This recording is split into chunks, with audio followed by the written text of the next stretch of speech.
saúde e paz. Sou o professor Rogério de Souza e nós vamos dar aqui continuidade ao nosso curso de Psicologia Pastoral. Estou trabalhando com você os fundamentos bíblicos e teológicos da Psicologia Pastoral. Veja só, as pessoas vão procurar o pastor ou a pastora conselheiros para poder confessar a elas aquilo que é inconfessável. Nós nos refugiamos no senhorio de Jesus Cristo e também no sacerdócio pleno e absoluto do Senhor Jesus para lhe levarmos as nossas maiores fraquezas, os nossos maiores fracassos. E a Cristo nós levamos os nossos pecados mais inconfessáveis. Acontece, porém, que algumas pessoas precisam de uma orientação mais existencialista para a sua vida e precisam olhar do olho de uma outra pessoa que se iguale com elas. Como nós ensinamos aqui na primeira aula, você é igual ao teu irmão. O que te diferencia do seu irmão e da sua irmã é a tua responsabilidade pastoral. E por isso que nós deixamos aqui bem claro em nosso curso de formação.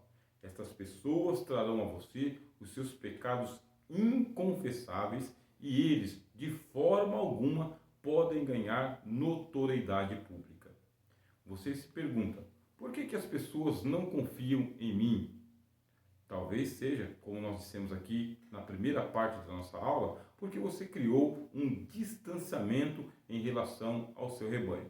Mas se este não é o caso, você tem a vocação pastoral e ainda agora está se adentrando a esse mundo do aconselhamento, precisa ser digno de confiança.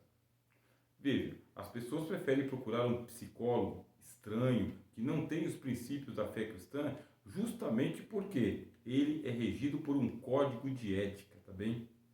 Você lê aqui que o Código de Ética Profissional do Psicólogo, publicado em agosto de 2005 pelo plenário do Conselho Federal de Psicologia, estabelece no artigo de número 9: é dever do psicólogo respeitar o sigilo profissional a fim de proteger, por meio da confidencialidade, a intimidade das pessoas, grupos ou organizações a que têm acesso no exercício profissional. Por que as pessoas confiam no seu psicólogo, na sua psicóloga? É porque ele é regido por um código de ética e esse código de ética exige, aqui no artigo de número 9, que haja uma cláusula de confidencialidade. Aquilo que for confessado para ele, aquilo que for confidenciado para ele dentro ali do consultório não vai ganhar notoriedade pública, como nós colocamos aqui. As pessoas precisam aliviar as suas cargas. Elas precisam olhar no olho de alguém que lhe seja igual e que não lhe condene na hora que ela estiver buscando uma orientação. Só que as pessoas não confidenciam muito aos seus pastores e às suas pastoras. E por quê? Porque parece que elas vão ser invadidas pelo olhar não clínico do homem e da mulher que lhe está ouvindo a sua confissão. Às vezes, não é um pecado tão sórdido assim. É uma culpa, é um remorso, é um receio, é uma má conduta. Às vezes, nem é uma má conduta diante de Deus, apenas diante de si mesmo. Mas as pessoas acreditam que se forem até o seu pastor e a sua pastora para pedirem uma orientação, um aconselhamento, ou então simplesmente um pouco do seu ouvido auditor, essas pessoas terão que sair dali com uma penitência a pagar ou então diretamente para a delegacia. É bom você aprender com o código de ética do profissional em psicologia. É dever do psicólogo. Coloque aqui no lugar da palavra psicólogo o pastor que trabalha com o aconselhamento, a pastora que trabalha com o aconselhamento. É dever respeitar o sigilo, tá bem? E a fim de quê? A fim de proteger, por meio da confidencialidade, a intimidade das pessoas. Nós, do curso de Psicologia Pastoral, nós não pensamos o seu pastorado como uma profissão. Nós não pensamos em você como um ministro assalariado, sabe? Com um contrato empregatício, com direitos trabalhistas, tá bem? O que que nós pensamos aqui? É no pastor conselheiro, aquele que está preocupado com a saúde mental, psicológica, emocional do seu rebanho. Quanto ao seu salário, quanto aos seus proventos, quanto às suas garantias profissionais, eu acredito que você já tem aí o seu ministério para poder resolver isso com você. Agora, o teu rebanho precisa de um pastor muito consciente, de uma pastora muito consciente, de que ela não pode pagar pelos seus serviços, mas ela precisa dos seus préstimos, precisa da sua orientação, precisa do seu conselho.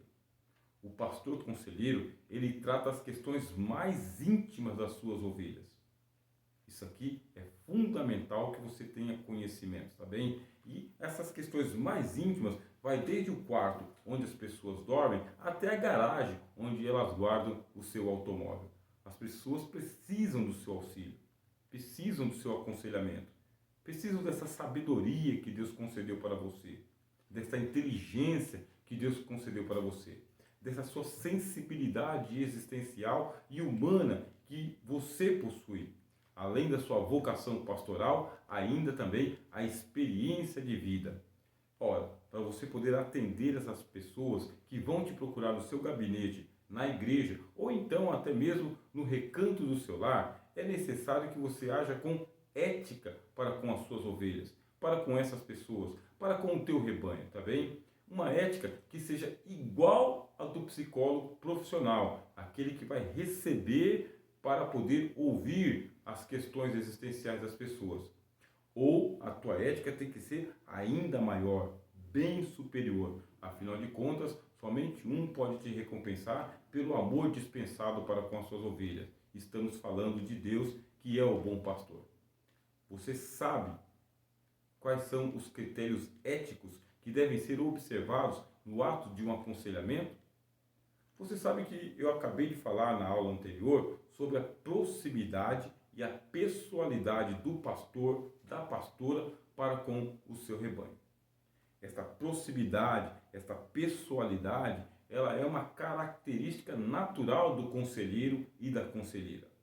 E, no entanto, enquanto você está ouvindo ali o que a pessoa tem a dizer, ela vai confidencializar a você, eu tenho que falar o contrário da proximidade, que é o distanciamento do sujeito e do objeto.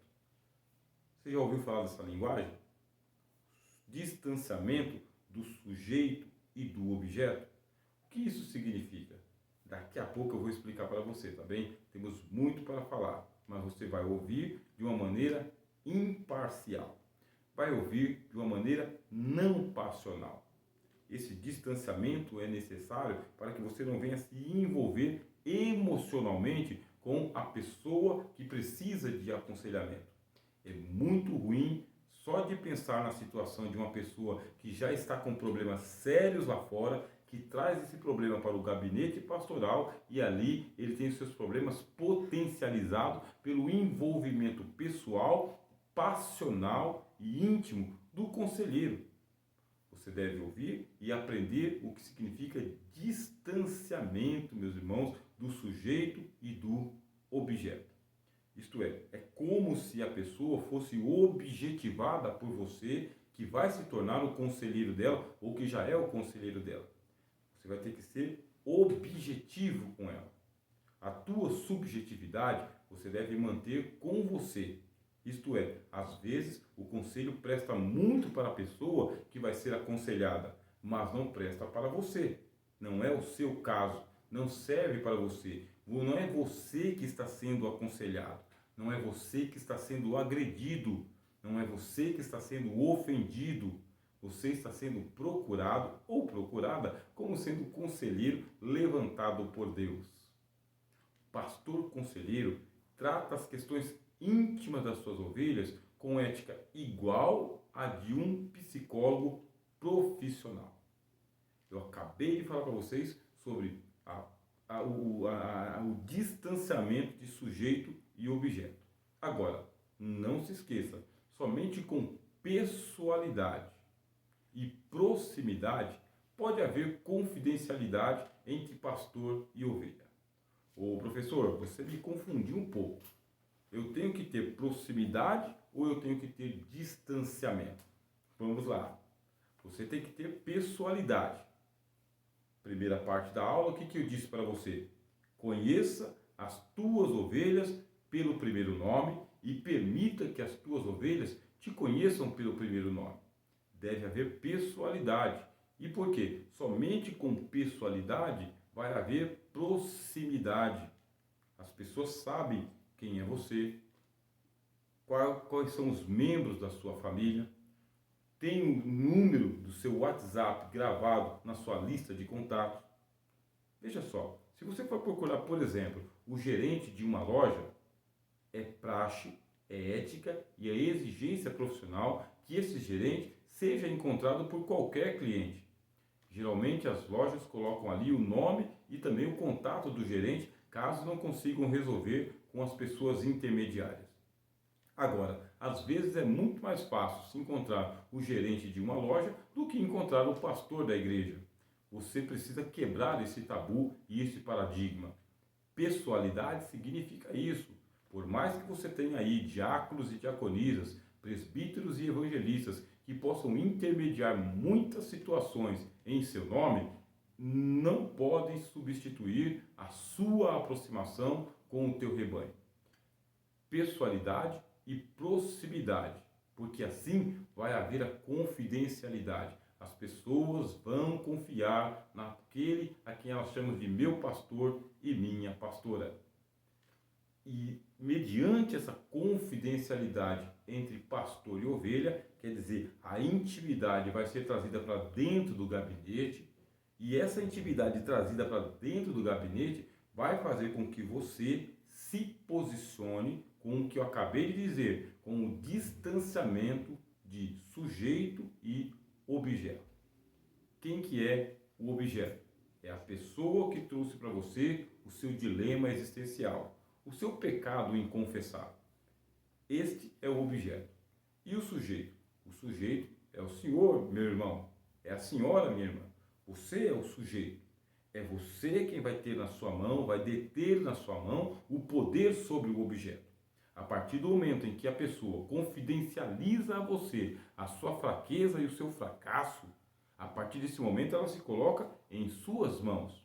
E é por isso que você não pode ser passional. É por isso que você não pode ter um envolvimento emocional. Não é contra você. A pessoa não está te ofendendo. A pessoa não está te agredindo. A pessoa está te procurando. Por isso, no ato da confidencialidade, você vai manter o distanciamento de sujeito e objeto, porque é você quem vai se adonar deste problema para ajudar a pessoa.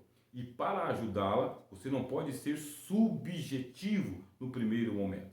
Você tem que ser objetivo. O que é ser subjetivo? É ser tomado pelas suas paixões, é ser tomado pelas suas preocupações, é ser tomado pelos seus preconceitos. Imagina só, um pastor conselheiro cheio de preconceitos, cheio de paradigmas. Essa pessoa não é digna de confiança. Portanto, você precisa e necessita treinar o distanciamento entre você que ouve e a pessoa que fala. O que é que nós vamos tratar aqui? Nós vamos tratar um problema. Mais para frente, ainda neste curso, nós vamos ensinar você a diluir o problema em água rasa. O que é diluir em água rasa? Ao invés de você colocar ali um aumentativo do problema, colocar uma câmera que dá zoom no problema, muito pelo contrário, você vai aprender através de um repertório, através da sua calma, através da sua paciência de ouvinte, de auditor, de conselheiro, a minimizar os problemas, por maiores que eles sejam. Eu vou dar um exemplo para vocês.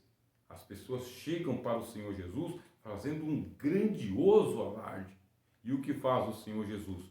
Fica no seu lugar, aguardando que as coisas aconteçam naturalmente. Querem alardear o Senhor Jesus. Querem fazer com que as coisas fiquem piores do que são. E o Cristo, na sua sabedoria, na sua sapiência, ele quer que as coisas sejam do jeito que são. A palavra da fé que está na boca de um pastor e de uma pastora é suficiente para poder tranquilizar as almas inquietas que entram no seu gabinete pastoral, que vão até a sua casa procurá-lo para um aconselhamento ou entram em contato com ele nas altas madrugadas através de uma chamada telefônica. A maioria dos casos em que um membro ou uma família da congregação procura o seu pastor são questões mínimas, meus irmãos. São questões morais e questões éticas. Você acredita nisso? Muitas vezes as pessoas ouvem o sermão da noite e quando terminam o sermão da noite fazem uma fila na frente do gabinete pastoral. E o pastor, que foi um dos primeiros a chegar na igreja, vai ser um dos últimos a sair. E ele precisa aconselhar desde os jovens, os adolescentes, até as pessoas mais idôneas da sua igreja. E quando ele vai ouvir o que as pessoas têm a dizer, são questões éticas, são questões morais, são questões mínimas do dia a dia e muitas vezes confusões éticas causadas por uma pregação, um sermão, uma palavra mal compreendida.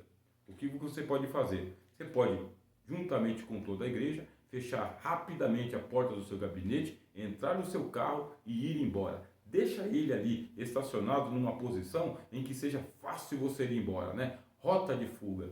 Bom, nesse caso, você precisa também passar o cajado da igreja para uma outra pessoa pastorear o seu rebanho.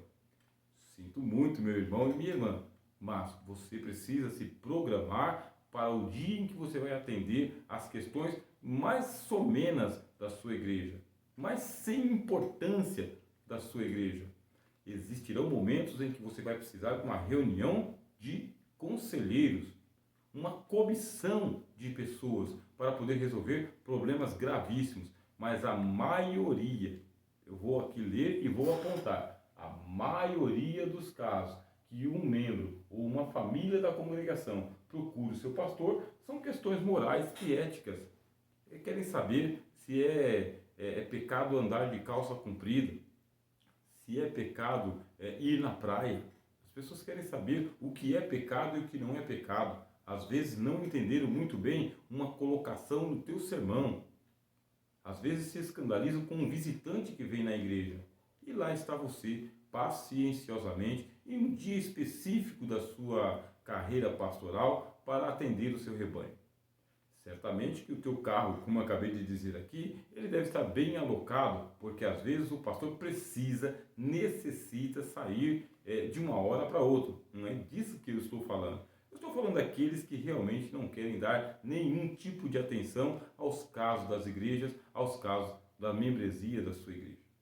Agora, muita neurose, preste bem atenção, muita neurose ou psiquismo gira em torno de tabus e conflitos existenciais. Tem coisa que é assunto que ninguém fala. Virou tabu. E a pessoa precisa ouvir uma palavra pastoral, uma orientação pastoral sobre esse tabu. Isso que machuca a alma de muita gente ali. Mas não é falado na escola bíblica dominical, não é falado no sermão de domingo, não é pregado no culto de Santa Ceia. Só que, quando as pessoas vasculham a internet, tem muita gente paralela falando sobre esse assunto. Qual que é a orientação pastoral que existe sobre os tabus, os conflitos existenciais, que são alimentados por sentimento de culpa? Tem gente que carrega culpa na igreja, culpa nas costas, culpa no coração e precisa que essa culpa ela seja mitigada por uma palavra pastoral. O teu gabinete vai receber gente que se sente culpado a vida inteira. Existem pessoas que estão revoltadas com a igreja, revoltadas com o ministério, revoltados com a própria família, revoltados com a sociedade. E os revoltosos também vão te procurar. Sabem que você é um irmão, uma irmã, um pastor e uma pastora que tem sabedoria para poder direcionar as melhores palavras para aqueles momentos em que a pessoa está revoltada, querendo chutar o pau da barraca, querendo abandonar tudo e tomar as atitudes mais trágicas e mais drásticas. Aí ela entra no teu gabinete, decidida a acabar com tudo e sai de lá com uma nova perspectiva. Ou então, tem pessoas que simplesmente elas levam uma vida cheia de vergonhas. E aí, as suas vergonhas, quer dizer, os seus envergamentos, fazem com que ela baixe a fronte, feche a boca, viva tristonhamente, não consiga encarar de frente as pessoas. E é por isso que você vai aprimorar o teu ministério, justamente para atender o maior número possível de pessoas, sejam as culposas ou as culpadas, sejam aquelas que sejam raivosas ou revoltadas e sejam aquelas que estão tímidas ou intimidadas. Você vai ampliar o leque do seu ministério. Nós confiamos que a partir deste curso de psicologia pastoral, o seu ministério pode se agigantar e vai se agigantar. E é por isso que você está andando conosco, tá bem? E é por isso que você nos procurou e é por isso que você não vai desistir de levar até o fim a sua formação. Agora, aqui tem uma advertência. A psicologia pastoral não é um instrumento de delação, de invasão à privacidade, intromissão em questões alheias ou manipulação de consciências. Você não vai abrir o seu gabinete pastoral para invadir a privacidade das pessoas. Você tem que manter o digno respeito de receber aquele que vier até você, ouvir o que as pessoas têm a te dizer, sem fazer aquelas perguntas que são perguntas muito invasivas, muito intromissivas. Todas as perguntas que um pastor psicólogo faz são direcionadas dentro de um repertório e são objetivas também. Você não precisa entrar nas minúcias daquilo que a pessoa está passando, se ela não quer lhe confessar, se ela não quer falar. Você tem que aprender a ouvir a pessoa que está lhe procurando. Não se intrometer nas questões alheias. Aliás, dentro do aconselhamento pastoral, uma coisa que você tem que fazer é minimizar os problemas que existem de conflito entre as pessoas. Não chamar mais gente para dentro do gabinete. Não colocar mais nomes na lista. Quanto menos pessoas estiverem envolvidas numa confissão, num problema íntimo, no seu gabinete, tanto melhor para a pessoa, tanto melhor para o seu ministério. Por isso que a gente disse aqui no começo da nossa palestra, não é para ganhar notoriedade pública, tá bem? Aquilo que é dito para você no secreto deve permanecer no secreto. Só Deus, na sua soberania, pode abrir os segredos dos homens. E a Bíblia diz que isso só vai acontecer no dia do juízo final. Até lá, deixai crescer ambos juntos até a colheita. E também você não pode utilizar o seu gabinete pastoral, o seu ministério como conselheiro, para fazer a manipulação das consciências. Veja só, tem pessoas que vão tentar usar você, pastor e pastora, como trampolim para os seus problemas existenciais e assim levar muita areia para o seu caminhão. Você não precisa se intrometer nos problemas alheios e também não pode se deixar nem manipular e nem manipular as consciências das pessoas. Muitas vezes, e isso eu já presenciei, as pessoas usam o púlpito e jogam no ar algumas questões, quer dizer, joga o verde para colher o maduro. E daqui a pouco o seu gabinete está cheio de pessoas queixosas, trazendo problemas alheios para você resolver. Não deixa isso acontecer. Vou aqui apontar, ó. A psicologia pastoral, ela não é um instrumento de delação. Significa que você não tem que receber pessoas no seu gabinete que vão entregar os pecados dos outros, as culpas dos outros, as vergonhas dos outros. Ali não é lugar para essas coisas. Cada um deve responsabilizar-se a si mesmo pelas suas queixas e as suas vergonhas. Agora, se alguém quiser entregar um irmão ou uma irmã para a vergonha pública, ela tem que ser responsabilizada civilmente. É isso que nós dissemos aqui na primeira parte da aula. Existem casos que precisam ser encaminhados. Toma muito cuidado com as armadilhas de gente que vai entrar no seu gabinete. Nós vamos terminar a nossa aula dizendo o seguinte: quem procura ou carece do aconselhamento pastoral é semelhante ao doente que precisa de médico. E o pastor conselheiro lhe deve o amor e o respeito que a angústia humana lhe exige, por ser dramática, existencial, trágica, traumática ou, no mínimo, incômoda. Quem te procurou é um doente e você vai atuar como se fosse o médico dessa pessoa. Não pode lhe aumentar as dores, não pode lhe aumentar os traumas, não pode lhe aumentar os temores. Não é esta a função como pastor conselheiro, como pastora conselheira.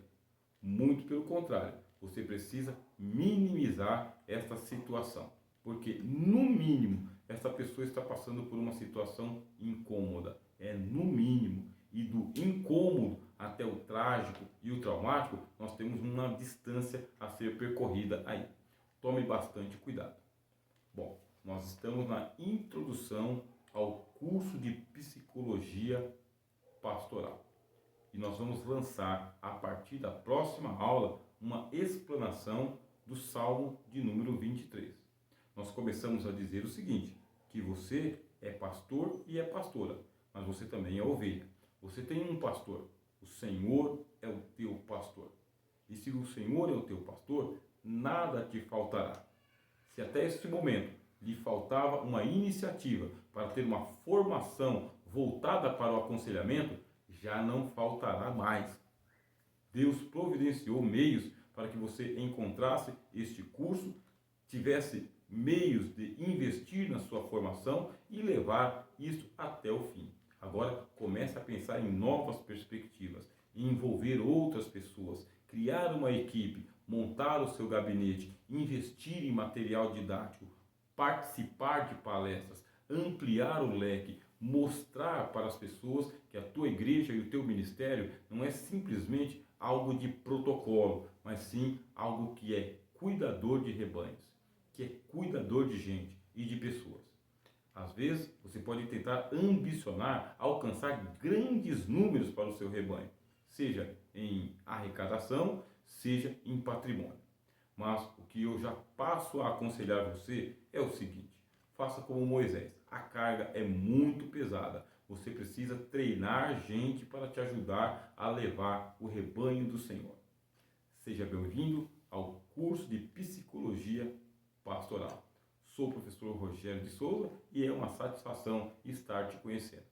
Quer entrar em contato? Isso não é muito difícil, tá bem? Nós estamos acessíveis a você através de todos aqueles que cuidam do curso para poder te oferecer saúde e paz, em nome do Senhor Jesus.